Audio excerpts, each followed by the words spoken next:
வருஷம் 1917 வேர்ல்டு வாரில் சண்டை போட்ட எந்த ஒரு பைலட்டுக்கும் தெரியும் தங்களோட பிளேனை எதிராளி ஈஸியாக டார்கெட் பண்ணிடக்கூடாதுங்கிறதுக்காக அட்மாஸ்பியருக்கு ஏற்ற மாதிரி பெயிண்ட் பண்ணணும்னு. ஆனால் வெஸ்டர்ன் ஃப்ரண்ட்ல சண்டை போட்ட ஒருத்தர் மட்டும் அந்த விதிக்கு விதிவிலக்கா இருந்தார். மற்றவங்களை எதிராளி தன்னை பாத்திரக்கூடாதுன்னு நினைக்கும் போது அவர் மட்டும் தன்னை எதிரி நோட்டீஸ் பண்ணுங்கிறதுக்காகவே தன்னோட பிளேனை பிரைட் ரெட் கலர்ல பெயிண்ட் பண்ணாரு.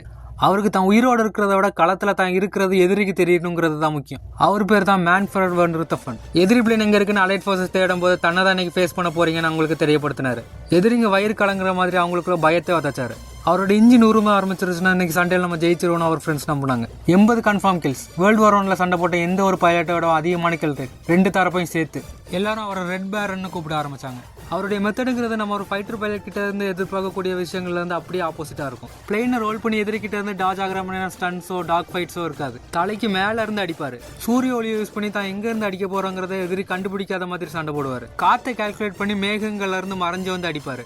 ஈஸியா நோட் பண்ணக்கூடிய அந்த ரெட் கலர் பெயிண்ட்ங்கிறது அவருடைய ஆணவம் இல்ல, அது அவருடைய ஆயுதம். ரெட் பேரன் எங்க இருக்கான்னு எதிரிங்க தேடும் போதே அவங்க சிந்தனையை பயம் மறைச்சிரும்.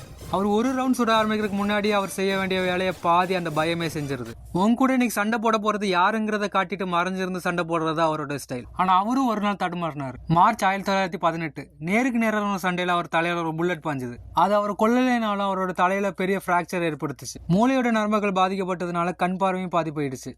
டாக்டர் உங்களால இதுக்கு மேல சண்டை போட முடியாதுன்னு சொல்லிட்டாங்க. இருந்தாலும் களத்துக்கு திரும்பவும் போனாரு. ஆனா இந்த தடவை அவர் சாதிக்கணுங்கிறதுக்காக பறக்கல, சாக போறோன்னு தெரிஞ்சே பறந்தாரு. அதை தன்னோட குடும்பத்துக்கு அவர் கடைசி எழுத்தின லெட்டர்ல தெரியப்படுத்தி இருந்தாரு. நான் இப்ப சண்டைக்கு போனா எப்படி செத்துருவேன்னு எனக்கு தெரியும், ஆனா என் ஃப்ரெண்ட்ஸ் ஆகிறத பார்த்து என்னால அமைதியா உட்காந்துக்கிட்டு இருக்க முடியலன்னு எழுதியிருந்தாரு. திரும்பவும் வானத்துல ரெட் பேரன் பறக்க ஆரம்பிச்சான்.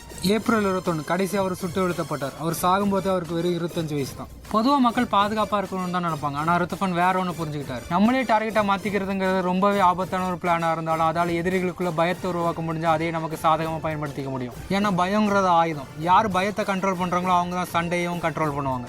அப்படி பயத்தை ஆயுதமா பயன்படுத்தினாலதான் ருத்தஃபனுங்கிற சாதாரணமான பைலட் ரெட் பேரன்கிற சகாப்தமா மாறி நிற்கிறாரு.